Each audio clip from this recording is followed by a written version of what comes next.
Bom dia, professor Palma, tudo bem? Bom dia, tudo bem. Tudo jóia. Estamos aqui com... O prazer é nosso em receber o senhor, professor João Cardoso Palma Filho, secretário adjunto de Educação do Estado de São Paulo.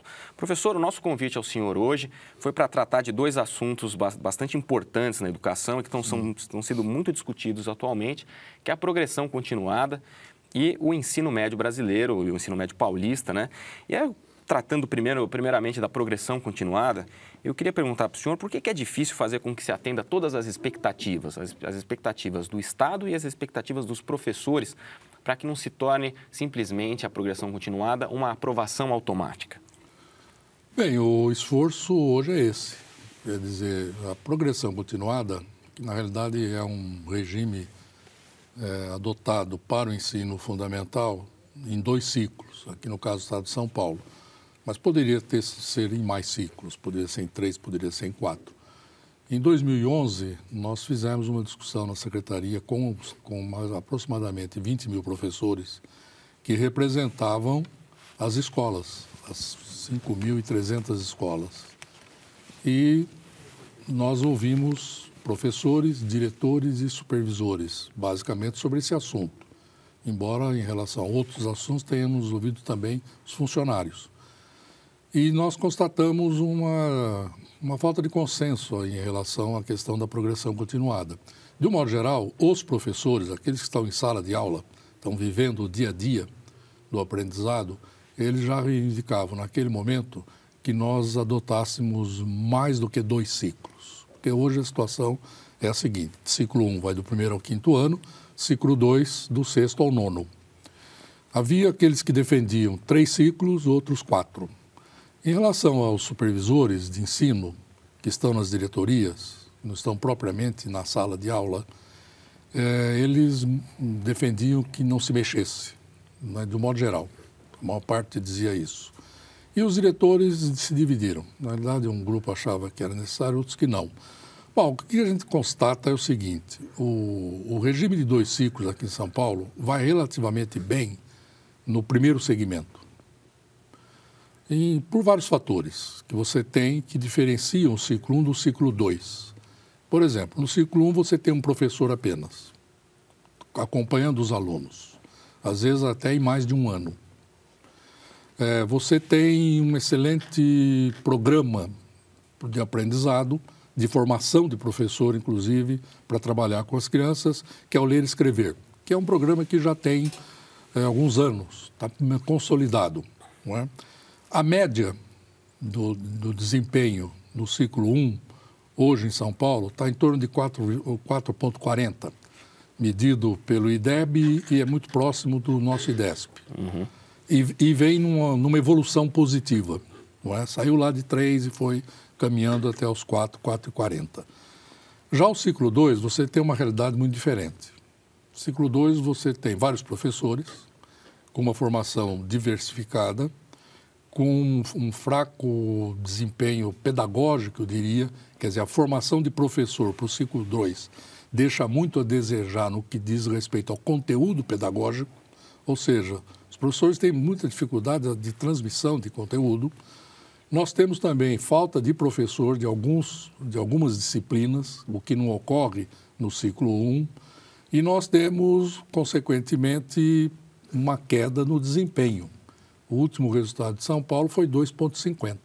Então, nós temos um desafio a ser enfrentado, que é como explicar, por exemplo, que você sai de um ciclo 1 com 4,40 e vai terminar o ciclo 2 lá no 9º ano, quando ocorre a avaliação, com 2,50. Há um outro fator que nós temos que considerar também, nessa transição do 5º para o 6º ano, porque hoje no estado de São Paulo, mais de 80% da matrícula está nos municípios, ela se encontra nos municípios, essa matrícula. E a rede estadual recebe esses alunos no 6º ano. Portanto, nos municípios em que não houve uma boa articulação, a construção de um projeto pedagógico, articulando o município e o estado, você tem um problema nessa transição e que talvez explique a necessidade de você ter mais um ciclo, digamos. Não se achou ainda um ler e escrever do ciclo 2? Não se achou ainda um ler e escrever do ciclo 2, apesar que essa tenha sido a reivindicação em 2011. Os professores que atuam no ciclo 2, eles tinham clareza disso, eles sentiam a diferença de tratamento. Quer dizer, há uma preocupação muito maior no ciclo 1 com a formação de professor, em ter um material específico para trabalhar, e coisa que está ausente no ciclo 2, e é isso que nós estamos trabalhando no momento. Agora, os alunos do ciclo 2, eles vão passando de ano, de acordo com a progressão continuada, e isso acaba acarretando num certo desestímulo do professor, né? A gente já escutou isso de alguns entrevistados. Não há dúvida. Eu particularmente, já defendi em 2011, aliás, nós encaminhamos um documento para a rede em 2011, que eu fui um dos autores, e nesse documento nós propunhamos 3 ciclos, em 2011. Agora, por que não fizemos? Por isso que eu mencionei no começo, a falta de consenso na própria rede. Como nós fomos lá para ouvir a rede, nós entendíamos que, não havendo esse consenso, devíamos continuar discutindo a matéria. E provavelmente nós vamos ter alguma solução já para 2014. Com a existência de um ciclo a mais, o que muda, professor Palma? Porque o que acaba acontecendo na prática em relação à progressão? Vou dar um exemplo concreto que acontece hoje.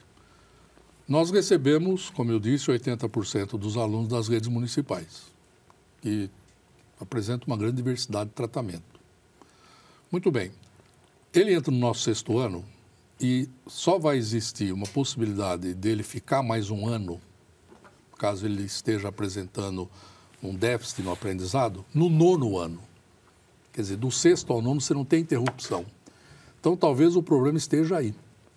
Talvez seja necessário, nesse 2º ciclo, você introduzir um mecanismo que, tendo a possibilidade de aprender, isso precisa ficar muito claro, quando você fala em aumentar o número de ciclos, o foco não é reprovar.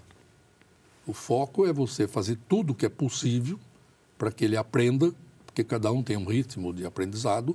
Agora, esgotado tudo isso, se ele ainda não tem os pré-requisitos para seguir, devia ser retido por mais um ano, para você tentar, numa recuperação intensiva de um ano, colocá-lo em condições de seguir para o 7º, para o 8º e para o 9º ano. Isso não teria um perigo de evasão? Seria um risco? Eu não acredito que isso... Eu acho que pode ocorrer, num primeiro momento, que você tenha um percentual relativamente pequeno de alunos que vão ficar mais um ano para recuperar aquilo que eles não conseguiram aprender. Mas, em compensação, vai melhorar o aprendizado nos anos seguintes. Então, você consegue, uma coisa compensa a outra. Em outras palavras, eu estou querendo dizer o seguinte, talvez um pequeno aumento no que seria a retenção num determinado momento, no ciclo 2, seja compensado por uma melhor qualidade lá no final. Quando o aluno for para o ensino médio, né? Exatamente, porque hoje a gente precisa ter clareza disso. Quer dizer, se o ciclo 2 vai mal, isso vai passar para o ensino médio. Antes da gente falar de ensino médio, professor, eu queria só lembrar de um artigo que o senhor recentemente assinou na Folha de São Paulo, junto com o professor Herman, secretário de Educação. Sim. E em relação à progressão continuada, o senhor fala que uma maneira, né, que os professores teriam que lidar com essa questão seria encarar que avaliação não significa retenção do aluno, né? Os professores estão preparados para lidar com essa visão? Olha, a situação hoje está bem melhor do que já foi no passado.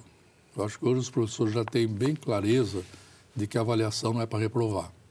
A avaliação é simplesmente para fazer um diagnóstico, ver aquilo que o aluno não aprendeu e o que tem que ser feito para que ele possa aprender e daí ter uma sequência.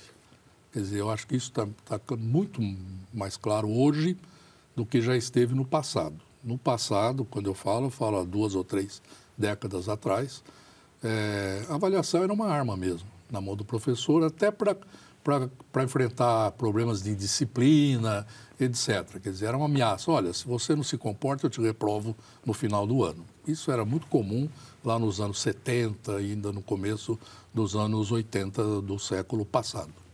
Professor, para esse professor novo que vai entrar agora, a Secretaria de Educação acaba de fazer um programa para fazer um concurso, o maior concurso da história, segundo a própria Secretaria. Verdade. Esse professor novo que vai entrar, para ele ter conhecimento, quais são os subsídios que a secretaria dá a esse professor para efetivamente a progressão continuada acontecer? Além da percepção que ele deve ter de encarar a avaliação não como uma forma de retenção e reprovação do aluno. Olha, no próximo concurso, que deve ocorrer ainda nesse semestre, para quase aproximadamente 60 mil vagas, né, são 59 mil, a ênfase vai ser muito forte no aspecto pedagógico. A bibliografia que foi publicada e que os professores já vêm estudando, ela enfatiza muito isso, esse aspecto. Tanto é que das 80 questões, 50 serão questões voltadas para o conteúdo pedagógico, onde entra a questão da avaliação, qual é o papel da recuperação, as modalidades de reforço escolar que você pode oferecer, enfim, vai fornecer subsídios para que a escola construa melhor o seu projeto pedagógico. A Prefeitura de São Paulo, professor, ela acaba de fazer uma reformulação no ensino fundamental e isso deve começar a acontecer a partir de 2014, que é inclusive a criação de um novo ciclo dentro do ensino fundamental, que é uma coisa que o senhor disse que até seria uma coisa adequada a acontecer no governo do Estado. Entretanto, em relação à progressão continuada, tem algumas coisas que foram definidas pelo secretário César Calegari que vão fazer com que o aluno tenha mais possibilidades de retenção, que haja mais um cuidado com a própria lição de casa, que havia sido esquecida, né? E uma coisa que na minha época eu lembro que eu tinha que fazer lição de casa todo dia, né? Qual que é o seu ponto de vista sobre essa mudança no governo municipal? Olha, eu acho que a reforma proposta pelo município, ela mistura duas coisas. O primeiro segmento é um ciclo. É o ciclo da alfabetização, que nós também temos no Estado. Então, os 3 primeiros anos, você dedica à alfabetização e aí já vai existir a possibilidade de uma retenção, caso os professores entendam que a criança não está em condições de seguir para o 4º ano. Aí depois você tem um ciclo intermediário, que vai do 4º, 5º e 6º, se não me engano, e aí novamente uma possibilidade de retenção. Até aqui são 2 ciclos. Agora, o último segmento não é ciclo. É seriado. Então, mistura 2 lógicas, a lógica de ciclos com a lógica da seriação. Por quê? Porque no último segmento, 7º, 8º e 9º ano, vai poder reter todo ano. Então, é o sistema seriado, como nós tínhamos antigamente. É isso que difere mesmo o ciclo da série? Ou é o processo que se faz ao longo do ano? Isso é uma coisa que sempre fiquei na dúvida, porque tem, claro, a possibilidade de retenção mostra que existe uma certa seriação. Seriação. Mas durante o ano, a progressão continuada dentro desses anos não deveria acontecer de alguma maneira? Deveria, mas não vai acontecer. Ela não vai acontecer. Por quê? Porque você rompeu com a organização em ciclo. Quer dizer, para que isso acontecesse, na realidade o município não adotou 3 ciclos. Ele adotou 2 ciclos e um segmento seriado. Quer dizer, o último segmento eu não chamaria de ciclo. É o que eles estão chamando de autoral, né? Que é o último. Mas pode reprovar no 6º, melhor, no 7º, no 8º e no 9º. Quer dizer, em princípio, se não trabalhar muito bem o apoio pedagógico e as oportunidades de recuperação, de reforço, enfim, vai ter que fazer um trabalho muito intenso na formação dos professores, como também na questão da avaliação. Vai ter que discutir novamente no município o que é uma avaliação diagnóstica, o que é uma avaliação formativa e o que é uma avaliação puramente somativa, porque é o que vai ocorrer no último ciclo, nos últimos 3 anos. Os últimos 3 que não são esse caráter meio seriado. Exatamente, que é seriado. Uhum. O que pode ocorrer é o seguinte, você pode ter situações em que, se tudo isso não chegar lá, o município está dizendo que vai chegar. Eu já vi vários depoimentos do professor César Calegari, que é o secretário, e ele tem dito que não, que todo esse apoio será dado e que o foco deles não é a repetência. Eu acredito, eu acho que não é mesmo. Quer dizer, nenhum administrador público hoje vai organizar um sistema pensando na repetência. Não, é pelo contrário, é na promoção. Agora, é numa promoção que também traduza um aprendizado. Isso, para mim, está correto, é também o desafio que nós enfrentamos na rede estadual. Quer dizer, não se trata de promoção automática, em hipótese alguma. O que você tem que ter é o progresso do aluno, mas traduzido no aprendido, fundamentalmente. Porque senão você não tem qualidade. E, aliás, empurrar o aluno de um ano para outro não significa inclusão, pelo contrário. É até uma situação interessante que um professor da Unicamp, o professor Luiz Carlos Freitas, uma vez colocou e colocou muito bem. Se você não propicia as condições para o aprendizado, o fato de não ter a possibilidade de reprovar pode significar, muitas vezes, um processo de exclusão dentro da inclusão. Está incluído na escola, mas está excluído na sociedade lá fora, na medida que vai sair, ao final, sem ter dominado as competências básicas que a sociedade hoje exige das pessoas. Então, esse é o desafio. Quase como uma vista grossa, né? Ele vai passando, a gente vê lá na frente, mas o processo de exclusão vai acabar acontecendo. Agora, o risco do município, se essas coisas não forem colocadas nas escolas, é que um estudante pode, ao longo dos 9 anos, acumular 5 reprovações. E aí, eu acho que sim, pode contribuir para a evasão. A gente escutou bastante, pode contribuir. Críticas fortes em relação a isso. Agora, um aspecto que eu achei interessante, professor, e eu não tinha ainda visto esse tipo de situação, é que esse programa ele pretende, por exemplo, colocar um professor dentro de um ciclo 2 ou ciclo 3, digamos assim, que tem um caráter um pouco mais polivalente, né? Ou seja, aquela mudança que o senhor estava falando do ler e escrever, por exemplo, quando o aluno tem um bom desenvolvimento, depois vai para o ciclo 2 e acaba tendo uma ruptura muito grande. Como que o senhor vê a presença de um professor que amenize essa transição? Nós estamos vivendo isso no Estado. Nós adotamos, desde 2012, o que nós chamamos de um professor auxiliar na sala de aula. Então, nós temos hoje, principalmente a partir do 6º ano e até no ensino médio, nós temos em algumas disciplinas um professor que está lá para trabalhar com aquele aluno que começa a apresentar dificuldade. Ele está na mesma sala com o professor titular, para acompanhar esse desenvolvimento do aluno. Além disso, nós estamos também oferecendo a possibilidade do que a gente chama de recuperação intensiva, ou seja, o aluno que está apresentando, ou os alunos que estão apresentando dificuldade, eles passam por um processo intensivo de reforço daquilo que está dificultando o progresso.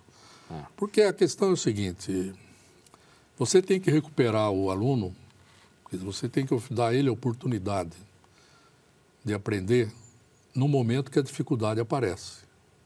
Quer dizer, deixar isso para frente não vai resolver. Quer dizer, por isso que não basta apenas a retenção no final de um ciclo. É fundamental trabalhar durante os anos do ciclo.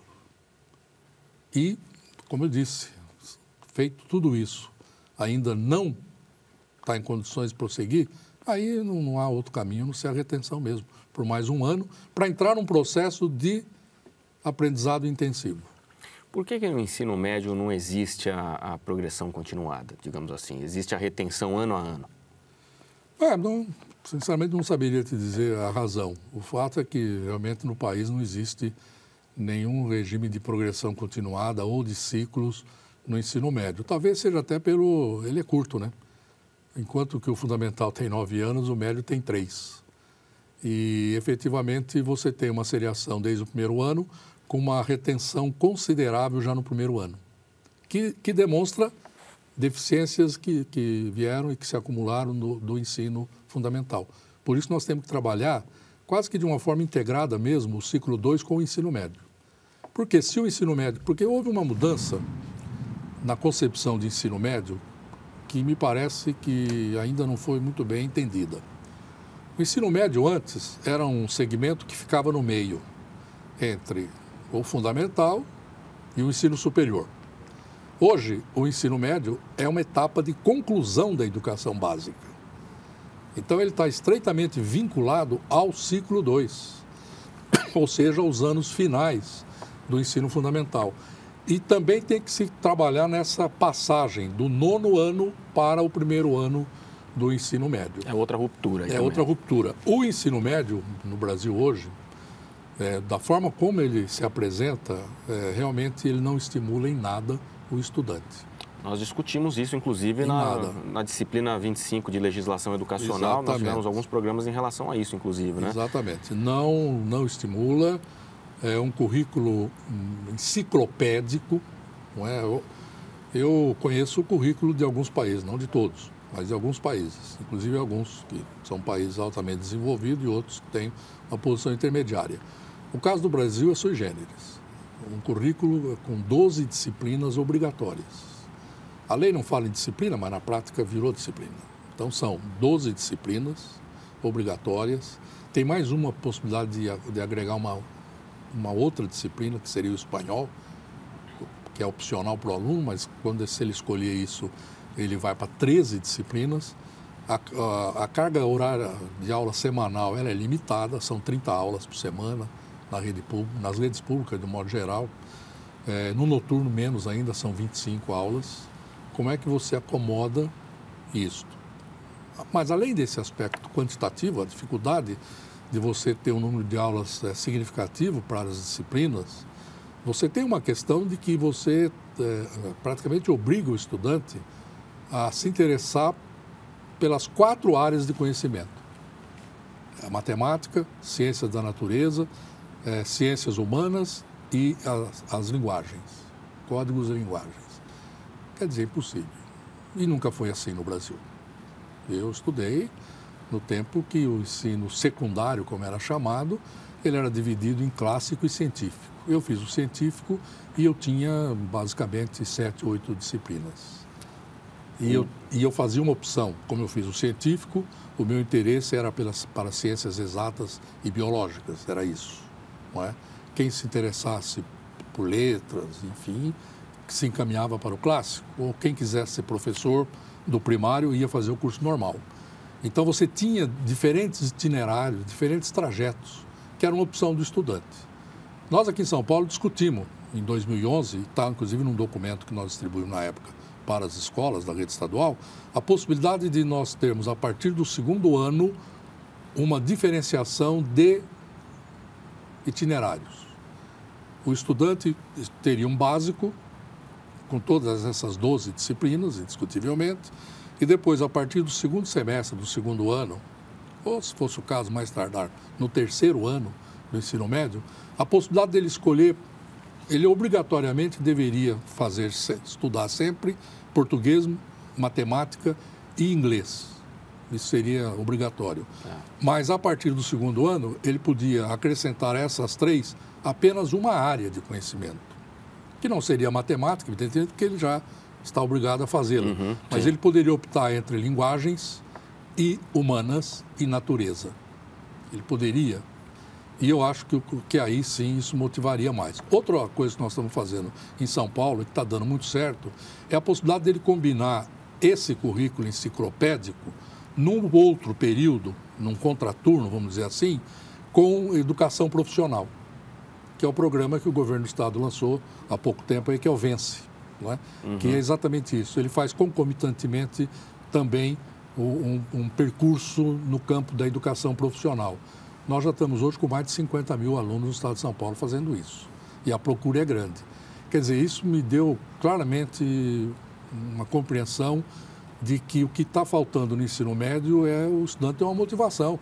Ele perceber o que aquilo significa para ele, efetivamente. E quando você introduz a possibilidade dele também estar se qualificando para o emprego, para o mercado de trabalho, ele percebe o significado e é isso que ele quer. A gente está às vésperas do Enem, esse final de semana vai acontecer o Exame Nacional do Ensino Médio, e o Exame Nacional do Ensino Médio acabou virando uma espécie de filtro, né? Tanto como um vestibular das universidades federais, e é considerado pelo Ministério da Educação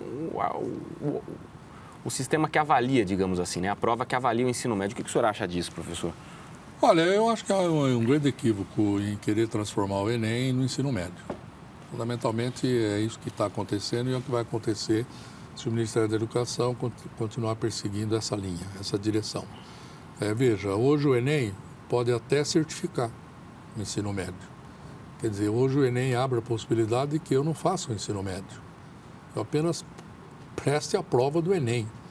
E se eu atingir 400 pontos lá, eu já recebo a certificação do ensino médio. Quer dizer, um aluno pode não fazer, ele pode fazer essa prova Ele pode fazer essa prova e não cursar o ensino médio. Portanto, ele está certificando. Eu vejo o Enem porque eu acompanho a trajetória do Enem desde 98, 97, quando ele foi criado, na época, pelo Ministério da Educação, na gestão do professor Paulo Renato. Qual era a intenção naquele momento? Era que o Enem servisse de um instrumento, um diagnóstico do ensino médio para orientar as políticas públicas na área da educação do ensino médio. Era isso, fundamentalmente. Bom, aí aos poucos foi se transformando no vestibular. Muitas instituições passam a substituir o vestibular pelo Enem. Mesmo as públicas aqui de São Paulo passaram a adotar alguma coisa do Enem.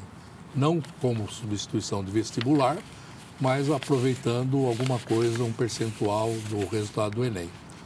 Bom, aí a coisa evoluiu ao ponto de que hoje o Enem serve, inclusive, para avaliar como é que está o ensino médio. Agora, veja, o Enem não é um exame, não é uma avaliação que retrata todo o alunado do ensino médio. Por exemplo, há informações de que o Enem que está para acontecer nos próximos dias, 70% dos candidatos já concluíram o ensino médio, até há alguns anos já. Isso foi alvo de uma reportagem do Estadão recentemente também. Já saíram, já saíram, entendeu? Eu quero saber o seguinte, como é que está a situação dos 100% que estão no ensino médio, cursando o ensino médio, terminando o ensino médio agora, neste ano. Quer dizer, isso o Enem, como está colocado, ele não vai medir. O Enem acaba sendo um fator determinante no currículo do ensino médio? Bem, não há dúvida nenhuma. A tendência que já se observa claramente em alguns sistemas pedagógicos que estão sendo construídos, material didático, por exemplo, livros, material digital, etc., é o conteúdo do Enem, basicamente. Quer dizer, se trabalha o que o Enem vai, na realidade, ser o currículo, vai se transformar no currículo do ensino médio. Isso eu não tenho dúvida. O que não é bom para o ensino médio. Não é? Quer dizer, além de ferir a autonomia, clara, das escolas, dos professores, que vão ser todos forçados a caminhar nessa direção, indiscutivelmente. E toda a parte de edição de livro didático e de material digital vai ser nessa base. Quer dizer, já estão vendo quais são as questões, quais são as competências, a matriz de competências do Enem já orienta o currículo. Enfim, eu não sou otimista em relação a isso, não. E como é que fica o aluno de escola pública em relação a isso, professor? Porque na escola particular, então, provavelmente que já se pauta pelo Enem, até pela questão da competitividade, claro, que é um filtro para a educação superior. Como fica o aluno de escola pública? Bom, eu acho que, na verdade, a escola pública, como ela é diversificada, você vai ter alguns segmentos da escola pública que já estão se orientando pelo Enem, não há dúvida. Pressionado, inclusive, pela própria comunidade escolar, não é? Agora, você tem outros segmentos que não têm, inclusive, sequer essa expectativa de ensino superior, eles estão muito mais preocupados com a educação profissional, que é a possibilidade de se qualificar já no ensino médio para o exercício de uma profissão, que talvez mais tarde lhe garanta o ensino superior, à medida que pode trabalhar, etc. Então, eu vejo que a rede do ensino médio público em São Paulo, e mesmo no país, é muito diversificado. Os interesses são muito divergentes. Então, você vai ter alguns segmentos de ponta, que já vão realmente se orientar para vestibular e, consequentemente, vão ver o que o Enem está cobrando. Mas você vai ter outros segmentos que não vão caminhar dessa forma. E, com certeza, isso vai provocar uma discussão dentro da própria Secretaria de Educação, porque a Secretaria de Educação tem um currículo já estabelecido, com texto para o professor, para o aluno, o caderno do aluno, etc. Como é que nós vamos ter que enfrentar essa discussão? O ensino médio hoje é, como eu costumo dizer, a bola da vez. Quer dizer, uma certa contradição até um pensamento consensual de que o ensino médio tem um conteúdo enciclopédico, isso nós já escutamos das 3 esferas de governo, que as disciplinas são numerosas, mas ao mesmo tempo, ela pautada pelo Enem, que realmente é um exame que contempla realmente um conteúdo enciclopédico, há uma certa contradição, né, professor? Não, claramente. Além do que eu acho o seguinte, há um dirigismo, né? Claramente estabelecido a partir de Brasília. No fundo, com o Enem, você passa a ter, ou pelo menos tem a pretensão de ter um currículo nacional para o ensino médio. Que eu não sei se vai dar conta da diversidade que você tem no país. Claro que as editoras, o pessoal da mídia que trabalha a produção de materiais, os produtos pedagógicos digitalizados, eles vão contornar isso. Quer dizer, eu vejo que já existe a preocupação de regionalizar um pouco essa produção, etc. e tal. Agora, não há dúvida que não está caminhando para um currículo nacional. Professor Palma, muito obrigado pela entrevista. Espero receber o senhor para a gente tratar novamente de assuntos aí ligados à educação. Bom, você sabe que estou sempre à disposição.